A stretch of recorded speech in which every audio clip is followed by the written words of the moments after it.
So how could I write the exponential decay model of this function? So my 4,200 represents what? My a, so 4,200. And then it decreases, so is it 1 plus r or 1 minus r? 1 minus r, my r would be 10%, so I write that as a decimal, and to the t. Then I'm going to simplify that, so 1 minus 0.1, my final model would be 4,200.9, like 1 minus 0.1 to the t. And I could plug in t for any years that, like 1 year, 2 year, 3 years, what the value would be. But part B, it says, determine when the value of the jet ski will be 2,500. So where do I want to plug that 2,500 in? It's not for t, but it's for what? It's for f of t, right? It's going to go on the left side of the equation. So I want to figure out how many years is it going to take me to figure out, or to get 2,500. So I would write my equation as 2,500 equals 4,200.9 to the t. So now we see an exponential equation, but I want to solve for t, so that's what's going to involve logarithms. Okay, so my first step, and it's the same steps every single time you solve one of these. My first step is I'm going to divide by 4,200 because I want to get this 0.9 to the t by itself. So I'm going to divide by 4,200, and I end up getting 2,500 divided by 4,200. Someone tell me what that decimal is. 0.595 equals 0.9 to the t. Okay, so now I want to take the logarithm, or I want to switch it around so that I can solve for t. And so right now it's an exponential form. How could I put it in logarithmic form? What would that look like? So it would be log, what would my base be? Which one is my base?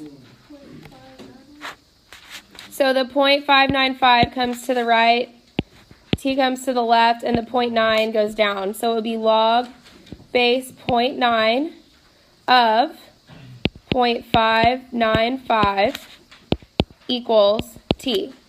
And a good way to remember it is that the t always goes on the right side. So you're always solving for t. So the 0.9 comes down, and the 0.595 and the t switch. Okay, that's how you switch from logarithmic to exponential. So in your calculator, you can just put this in because you're going to get a weird decimal. So you can go ahead and put this in, log base 0.9 of 0.595, and you should get t equals something. Okay, so you get t equals 4.927, right? Yes. And that represents years. So it's going to take 4.927 years to depreciate to 2,500. Okay, so let's look at number 2. Same kind of thing. In 1992, 1,219 monk parakeets were observed in the United States, so that number is important. If the parakeet population grew, so growing, at a rate of 12%, how long would it take for 2,000 monk parakeets? So you have your equation, you start at 1219, the growth rate is 12%, so you plug in 1 plus 0.12. So we end up getting this as our equation, f of t equals 1219, 1.12 to the t power. Now it's asking how long would it take for 2,000, so I plug in 2,000 for my y, and then I want to get the exponential by itself. So the exponential part is the 1.12 to the t power. So that means I have to divide by 1219. When I divide by 1219, I end up getting 1.64 equals 1.12 to the t power. So then, right now it's in exponential form. I want to go to logarithmic form.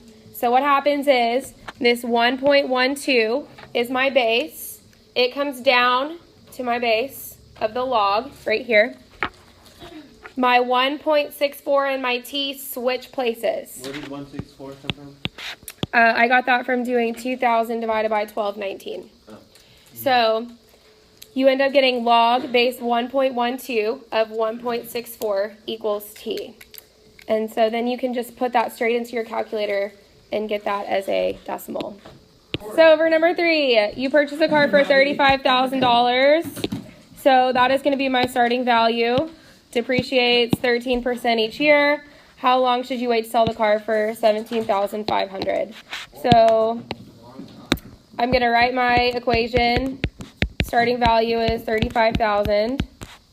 It depreciates 13% each year, so would it be 1 minus or 1 plus 13%? Minus. 1 minus 13% to the t. So then I simplify. You get 35,000 to the 0.87 to the t. And then I'm going to plug in 17,500 and solve for t. So 17,500 equals 35,000.87 to the t. What is my first step? Move it down. I divide. Yeah, so I divide 35,000 on each side. And what is 17,500 divided by 35,000? 0.5 equals 0.87 to the t. Then I'm going to change it to logarithmic form, so it would look like log of base what? 0.87. 0.87 to the 0.5 equals t. Put that in my calculator. You get t equals what? 4.977 years. Good. So we have compounded interest. We kind of already have seen this before. Remember, whenever it's compounded quarterly, we're plugging in for our n. So if it's quarterly, then my n would be what? 4, because it happens 4 times a year. You have 4 quarters in a year. How many months do you have in a year? N equals what? 12. And then we have a new one now that we're going to learn, which is continuously. So you call this PERT. P-E to the R-T. PERT. You do that in any business class that you will take in college if you're going to be a business major. You see the PERT equation all the time. That just means that it is continuously compounded.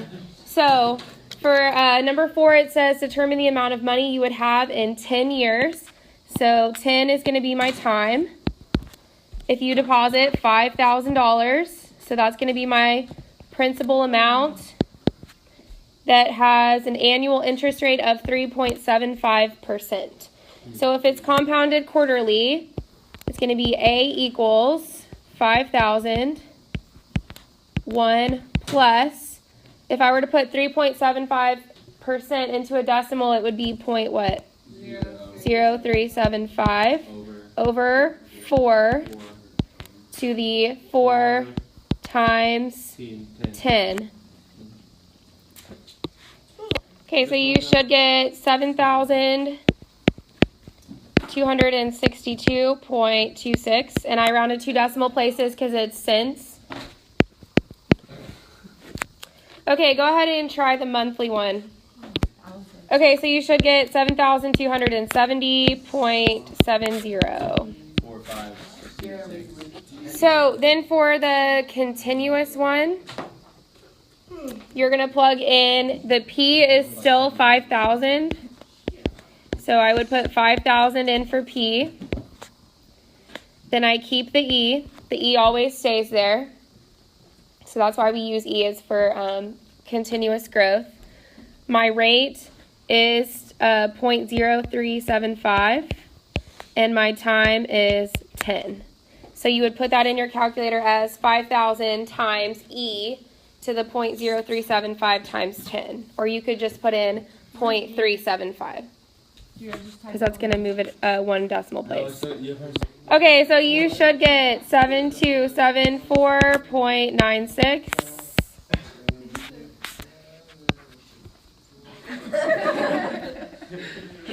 Yeah, that's on the video. Okay, number 5. If you deposit $15,000 in an account, has an annual interest rate of 5.5%, and is compounded monthly, how long will it take for you to have $40,000? So I want you to try this one. It's going to be just like the logs we did on the last page, but now we're going to be using the compounded interest formula.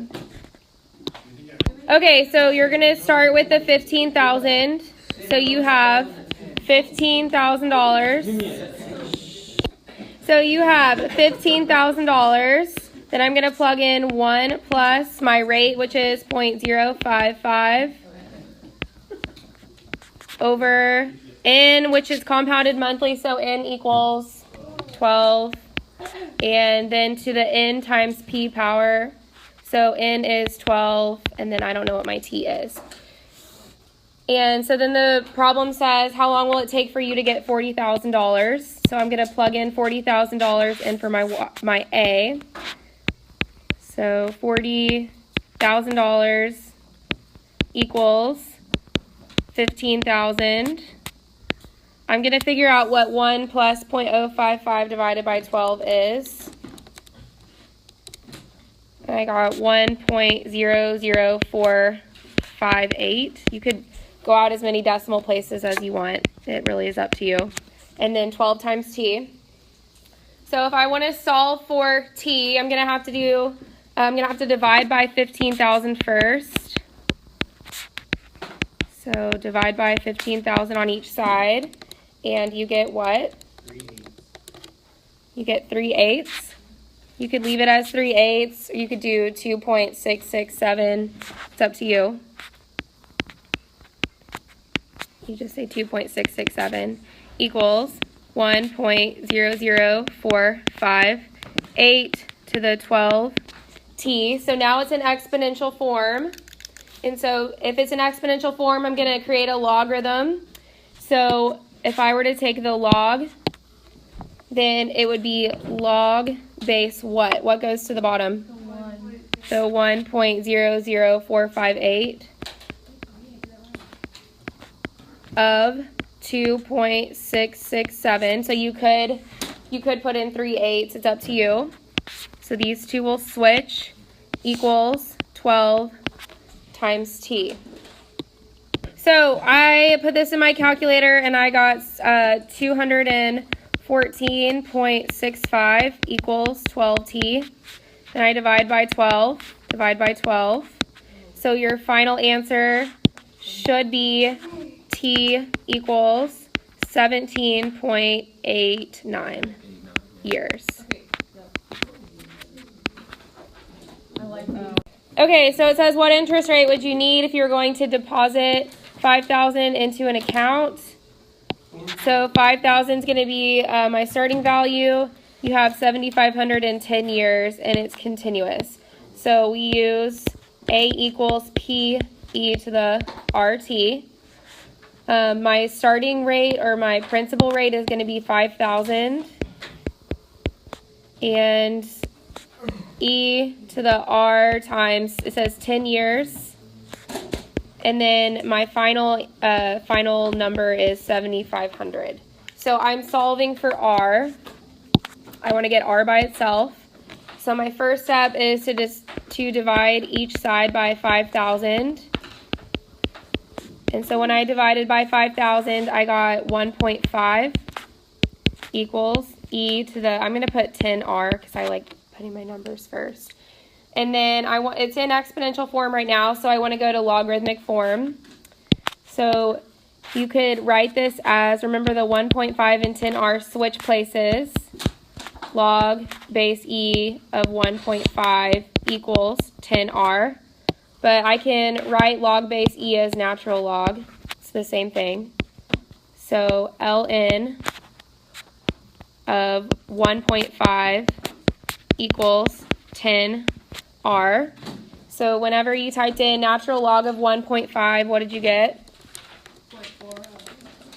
0.405